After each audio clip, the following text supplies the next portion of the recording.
Hello friends, welcome to Royal Study. दोस्तों, आज की इस वीडियो में मध्य प्रदेश आबकारी आरक्षक 2022 की एग्जाम के लिए स्पेशल हम साइंस की आपकी क्लास लेकर आए हैं। इस क्लास में हम साइंस का 4th लेक्चर आपको कवर करवाएंगे। इससे पहले हम 3 वीडियोस आपको दे चुके हैं, 3 क्लासेस आपको दे चुके हैं, जिनकी लिंक यहाँ पर हम आई बटन पर आपको दे देंगे, जहां से आप क्लिक करके डायरेक्टली उन वीडियोस को भी देख सकते हैं। क्लियर है? तो वहां पर आपको जीके और साइंस के दोनों के वीडियोस मिल जाएंगे, उनको आप जरूर देखिएगा, क्योंकि काफी आईएमपी क्वेश्चन होते हैं। साइंस के जो क्वेश्चन होते हैं सबसे ज्यादा रिपीटेड ही क्वेश्चन आपको एग्जाम में देखने को मिलते हैं। आप इन क्वेश्चन को जरूर से कवर करें, क्योंकि सबसे ज्यादा क्वेश्चन यहीं से आपके बनते हैं। क्लियर है? तो फाइनली स्टार्ट करते हैं। इसकी पीडीएफ आपको कहां पर मिलेगी? टेलीग्राम पर आपको मिल जाएगी ये पीडीएफ। एप्लीकेशन को डाउनलोड कर लीजिएगा। एप्लीकेशन पर हमारा आबकारी आरक्षक की स्पेशल टेस्ट सीरीज है।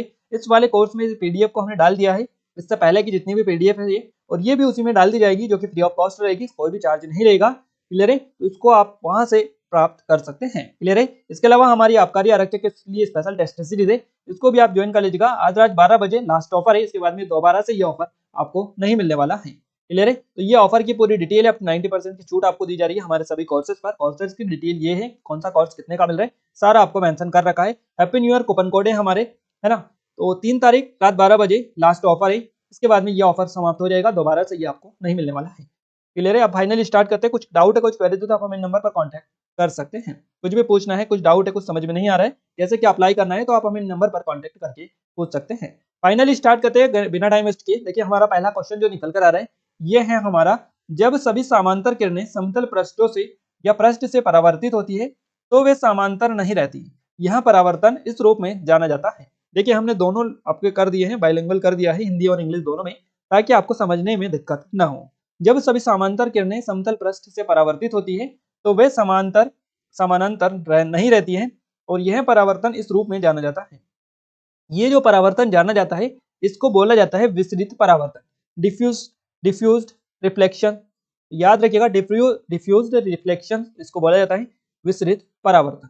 हमारा क्या रहेगा? ऑप्शन नंबर सेकंड या ऑप्शन नंबर 2 इस क्वेश्चन का। ऑप्शन नंबर बी आप बोल सकते हैं या सेकंड भी बोल सकते हैं, जो भी आपको बोलना है। हमारा करेक्ट आंसर हो जाएगा option number B, diffused reflection. Clear है? तो यहाँ पर हमारा करेक्ट आंसर डिफ्यूज्ड रिफ्लेक्शन या रिफ्लेक्शन विसरित परावर्तन के साथ में चला जाएगा।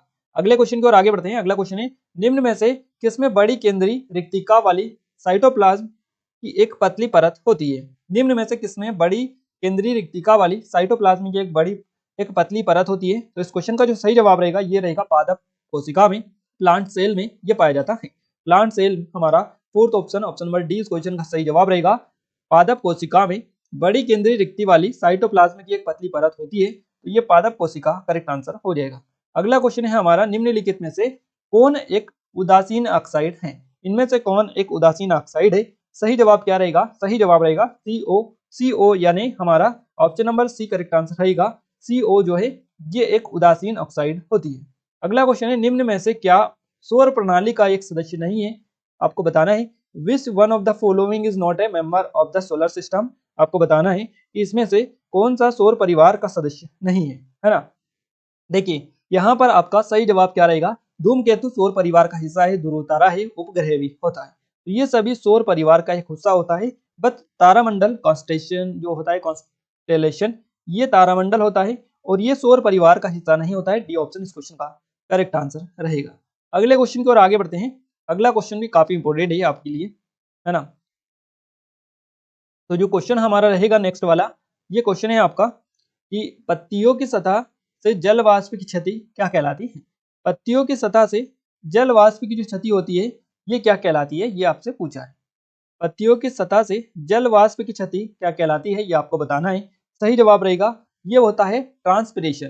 ट्रांसपिरेशन होता है ये वाष्पोत्सर्जन इसको बोला जा सकता है। तो पत्तियों की सतह से जो जल यानी वाष्प की क्षति होती है इसको बोला जाता है। आपको कैसे इजी भाषा में हम समझाएं तो गाइस, रात के टाइम पर आपने देखा होगा या सुबह मॉर्निंग पे टाइम पर पत्तियां जो होती है, पत्तियां वो उनकी पत्तियां, पेड़ों की पत्तियां गीली हो जाती है, तो वो इसीलिए होती है पत्तियों की सतह से जल वाष्प की क्षति होती है, या फिर उसको बोला जाता है लॉस ऑफ वाटर वेपोर बोला जाता है, वेपोर। तो ये ट्रांसपिरेशन जिसे बोला जाता है, वाष्पोत्सर्जन उसको बोला जाता है। ये आपसे पूछा है कि उसको क्या बोला जाता है। पत्तियों से जो पानी निकलता है, गीली होती है ना, उसको जल वाष्प की क्षति होना कहता है, उसको ट्रांसपिरेशन या जल वाष्पोत्सर्जन बोला जाता है। इजी भाषा में हमने आपको बिल्कुल समझा दिया है। अगले क्वेश्चन की ओर आगे बढ़ते हैं। उससे पहले बता दें, पटवारी की स्पेशल टेस्ट सीरीज है हमारी आबकारी आरक्षक के लिए, और एमपी जीके की टॉपिक वाइज टेस्ट सीरीज है।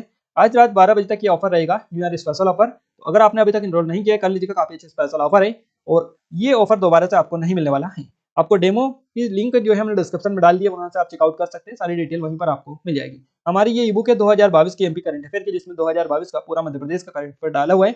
सबसे ज्यादा क्वेश्चंस आपके इसी ईबुक में से पूछे जाते हैं। इस ईबुक में से एक सिंगल क्वेश्चन भी आपका बाहर नहीं जाता है ना। तो याद रखिएगा 2021 की ये है और 2020 की ये अवेलेबल है। इन सभी के लिंक डिस्क्रिप्शन में डाल दिए हैं। हमारा वीडियो कोर्स है एमपी जीके का, जिसकी लिंक भी आपको डिस्क्रिप्शन में दे दी है।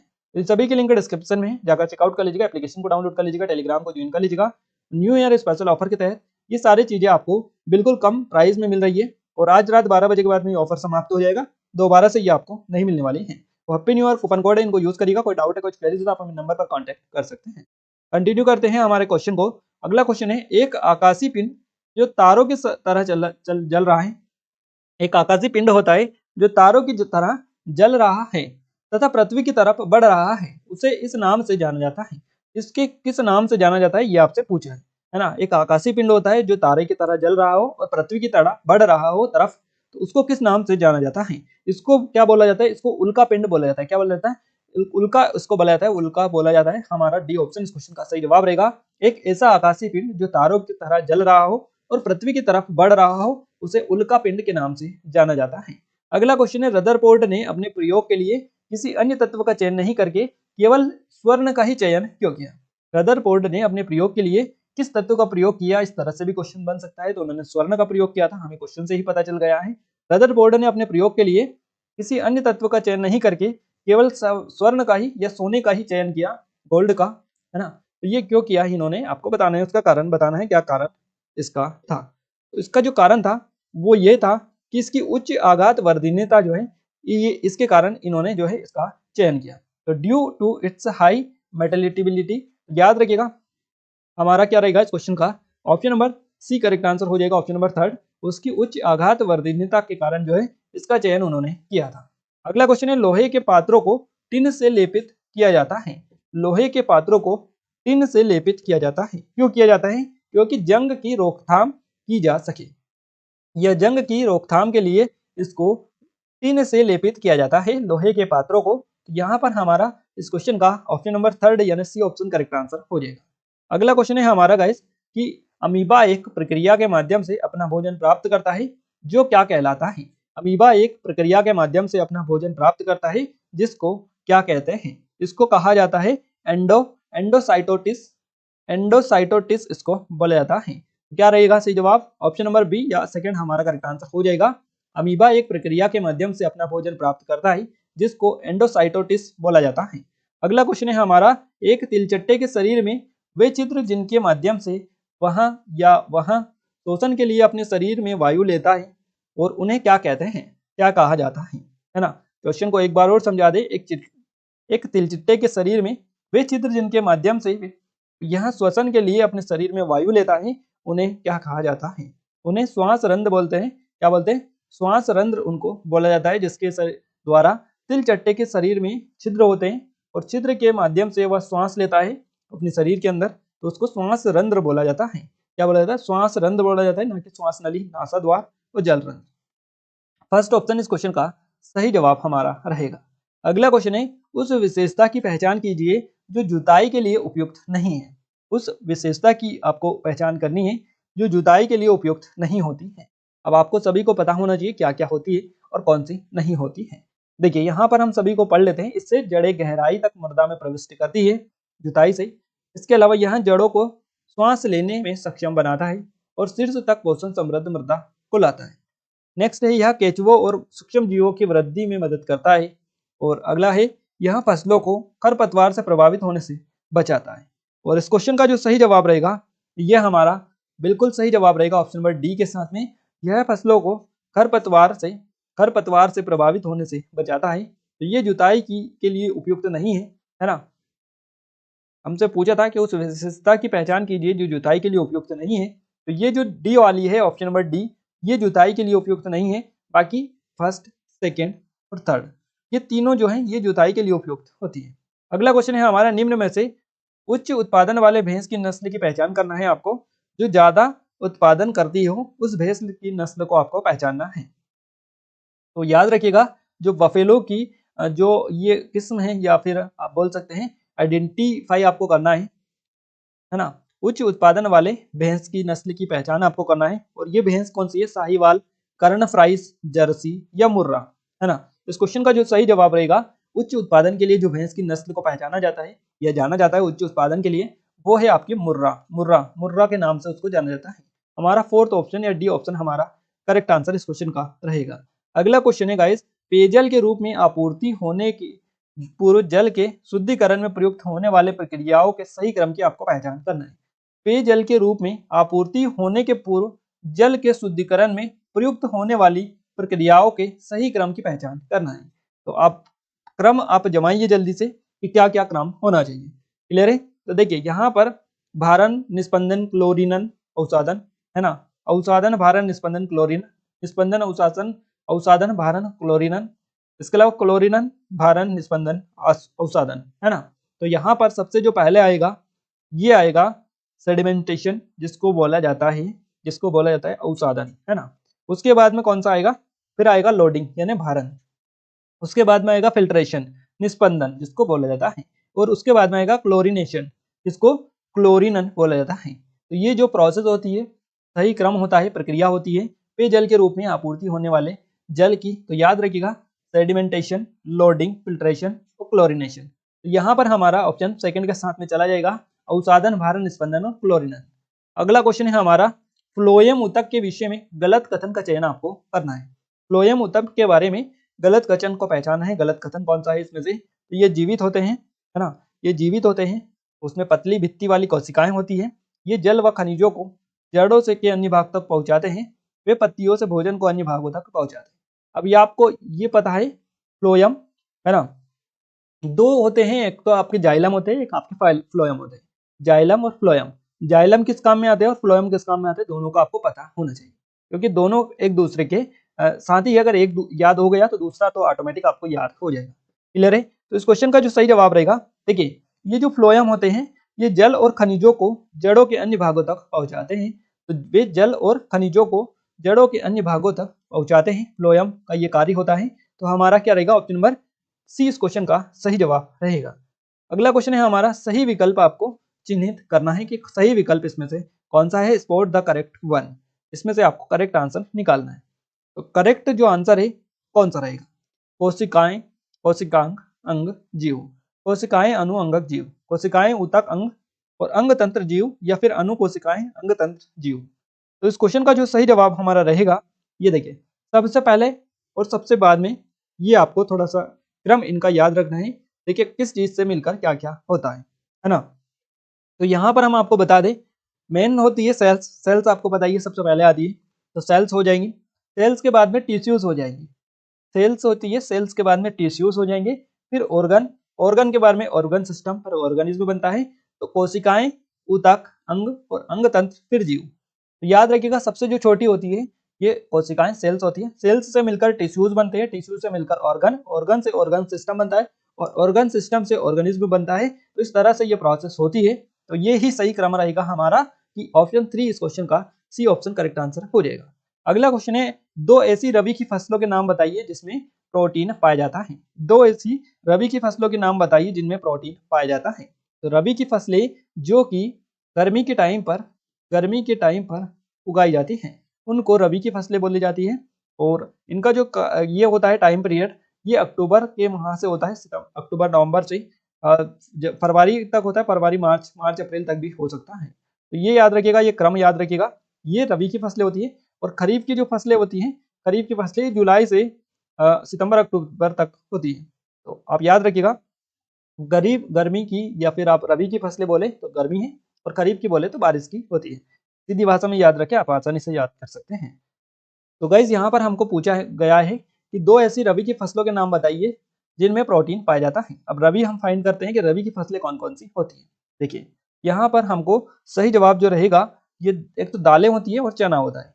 चना और दालें ये जो होती है ये गर्मी में पैदा की जाती है, या फिर रबी की फसलें ये होती है अक्टूबर के माह में इसको बोया जाता है और फरवरी के मार्च के बाद में इसको काटा जाता है। तो यहाँ पर पल्सेस एंड ग्राम हमारा ऑप्शन सेकंड करेक्ट आंसर इसका हो जाएगा, बी ऑप्शन करेक्ट आंसर रहेगा। अगला क्वेश्चन है, निम्नलिखित में से कौन सी एक धातु सबसे तन्य है तन्य यानी आपका जो डक्टाइल जो मेटल है इसको आपको बताना है। मोस्ट डक्टाइल मेटल आपको बताना है, इसमें से कौन सी एक धातु है जो कि सबसे ज्यादा तन्य है, सबसे तन्य है, ये आपको क्लिक करना है। सही जवाब रहेगा इसका सोना। गोल्ड हमारा ऑप्शन सेकंड इस क्वेश्चन का सही जवाब चला जाएगा।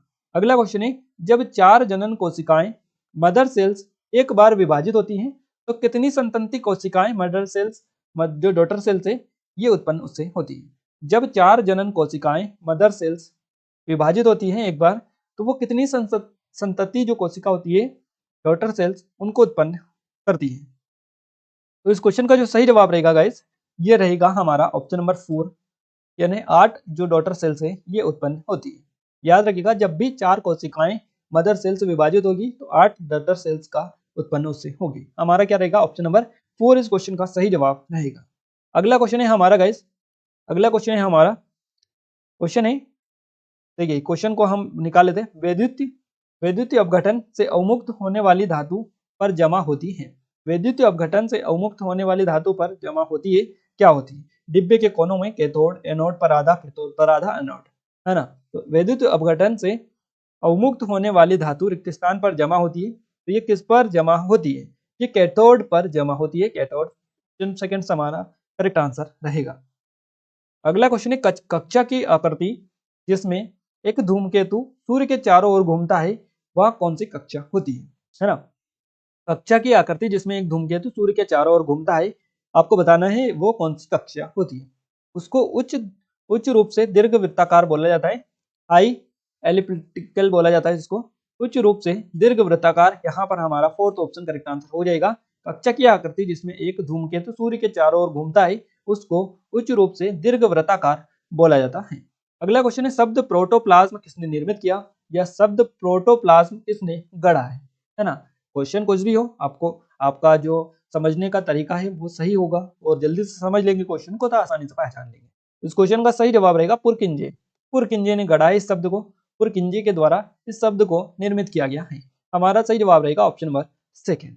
अगला क्वेश्चन है हमारा, शब्द जीन रिक्त स्थान के द्वारा प्रतिपादित किया गया है। अब जीन शब्द किसने दिया है ये भी आपका आ सकता है, किसने निर्मित किया है, किसने गढ़ा है या प्रतिपादित किया है, बात एक ही है। तो शब्द जीन जो प्रतिपादित किया गया है ये किया गया है जोहानसन के द्वारा, जोहानसन के द्वारा ये प्रतिपादित किया गया है। हमारा सेकंड ऑप्शन यहाँ से भी सही जवाब रहेगा। अगला क्वेश्चन है गाइस हमारा कि अमीबा एक कोशिकी, तो फिर आपको बताना है बहुकोशिकी क्या है ना। एक कोशिकी अमीबा है तो बहुकोशिकी क्या है। अब ऑप्शन दे रखे हैं युग्लिना, क्लेमिडोमोनास और इसके अलावा ब्रेड मोल्ड और पैरामीशिया, है ना। तो 4 ऑप्शंस आपको दिए हैं। अमीबा एक कोशिकी है, बहुकोशिकी जीव आपको बताना है कौन सा इसमें से है। इस क्वेश्चन का जो सही जवाब रहेगा ये क्या रहेगा, ये रहेगा आपका ब्रेड मोल्ड, जो कि रोटी की फफूंद। ये क्या है, ये बहुकोशिकी है, बहुकोशिकी है, मल्टी सेल्यूलर ये है ना। अमीबा क्या है, यूनिसेल्यूलर है, और मल्टी सेल्यूलर आपसे पूछे जाए तो ब्रेड मोल्ड होता है। यहाँ से हमारा ऑप्शन नंबर सी इस क्वेश्चन का सही जवाब रहेगा। अगला क्वेश्चन है, आंख में वह पटल जिस पर छवि आती है, आंख में वह पटल जिस पर इमेज आती है या छवि आती है उसको क्या बोला जाता है। उसको दृष्टि पटल या रेटिना बोलते हैं। जिस पर इमेज आती है, छवि आती है आंख में, वह पटल दृष्टि पटल या रेटिना बोला जाता है। तो इस क्वेश्चन का भी सी जवाब हमारा सही रहेगा। अगला क्वेश्चन है, विऑक्सीजनित रुधिर परिवहन न करने वाली सिरा रिक्त स्थान है ना। विऑक्सीजनित रुधिर परिवहन न करने वाली यानी the when that does not transport deoxygenated blood is, आपको बताना है। तो ये जो सिरा है इसका नाम आपको बताना है। तो ये फुसफुस सिरा होती है, फुसफुस सिरा होती है, ये पल्मनरी वैन इसको बोला जा सकता है। तो ये फुसफुस जो सिरा होती है ये विऑक्सीजनित रुधिर परिवहन न करने वाली सिरा होती है। हमारा सी ऑप्शन इस क्वेश्चन का सही जवाब रहेगा। अगला क्वेश्चन है, सूक्ष्म जीव जो एल्कोहल में शर्करा के परिवर्तन में खमीर कर्मक की तरह कार्य करता है, ये क्या कहलाता है। सूक्ष्म जीव जो एल्कोहल में शर्करा के परिवर्तन में खमीर कर्मक की तरह कार्य करता है इसको क्या बोला जाता है।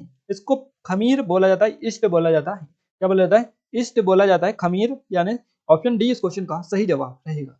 अगला क्वेश्चन है, गति की अवस्था में परिवर्तन, गति की अवस्था में परिवर्तन या गति में परिवर्तन का कारण है।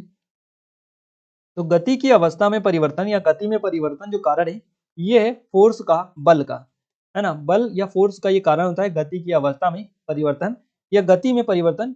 ये मोशन में जब भी चेंज आता है तो ये फोर्स के कारण ही आता है, फोर्स के कारण ही उसमें चेंजेस देखने को मिलते हैं। हमारा सेकंड ऑप्शन इस क्वेश्चन का सही जवाब रहेगा। अगला क्वेश्चन है, निम्नलिखित में से पौधे का कौन सा भाग वनस्पति प्रवर्धन में इस्तेमाल नहीं किया जाता है।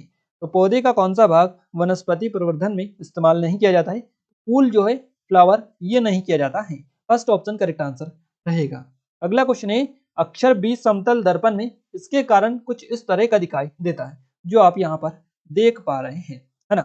तो अक्षर बी समतल दर्पण में कुछ इस तरह का दिखाई देता है, तो ये किसके कारण देता है आपको बताना है। यहाँ पर हमारा सही जवाब क्या रहेगा, प्रकीर्णन, पार्श्व परावर्तन, दर्पण की गलत स्थिति या परावर्तन।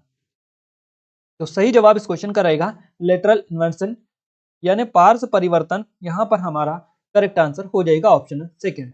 अक्षर बी समतल दर्पण में इसके कारण कुछ इस तरह का दिखाई देता है, पार्श्व परिवर्तन के कारण। अगला क्वेश्चन है गाइज हमारा, उस पनीले द्रव्य का नाम बताइए जिसमें रक्त कोशिकाएं तैरती हैं।